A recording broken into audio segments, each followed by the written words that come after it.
Our general philosophy for multiplayer in Far Cry 2 was to try to take the most effective and interesting parts of single player and fold them into a multiplayer experience, but also to make something that was not going to be too hardcore, but sort of a little bit more broadly accessible, so that there was a fun playground for people to, have a good set of game rules to use with the editor, the in-game editing tools.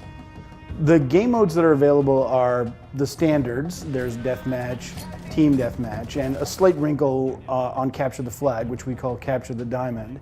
And then there's our unique game mode, which we call Uprising.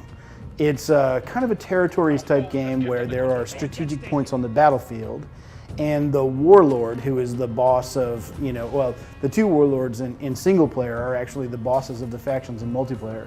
And they're constantly giving the teams orders, go steal diamonds for me, or kill those guys, whatever. Anyway, in this case, they appoint one of the players as their captain on the battlefield. And the captain's job is to actually go to those strategic points and capture them. It's a time-based mechanic. So the rest of the team has to protect the captain and sort of assist him as he's working his way across the map. Once one team controls the entire map, the job is to hunt down the captain on the other side. Dynamic elements are a big part of Far Cry 2, and they're definitely something that we've tried to focus on in the multiplayer for Far Cry 2.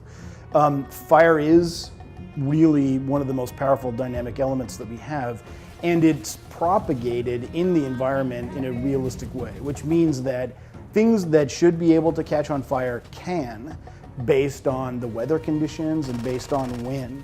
And what we've done on the multiplayer side is in the maps themselves, we've actually included fire breaks, defensive fire breaks, and lanes in the maps so that a team can, if you know what you're doing, you can use fire either defensively or to cut off lanes of flow through the map so that people are restricted to only access on one side or in the middle or however you want.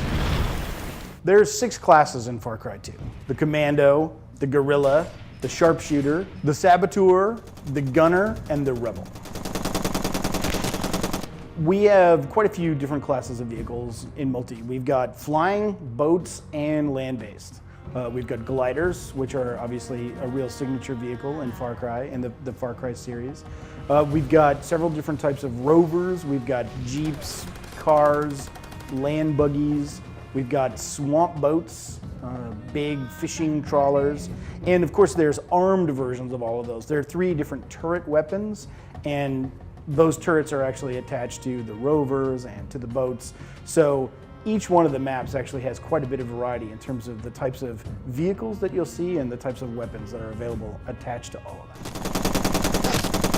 The thing that we're most excited about with multiplayer in Far Cry 2 is that there's a terrific palette of games, options, and weapons that are going to seamlessly link with the editor so that the community will actually have endless variety at their fingertips when they want to play games or invent their own games or maps.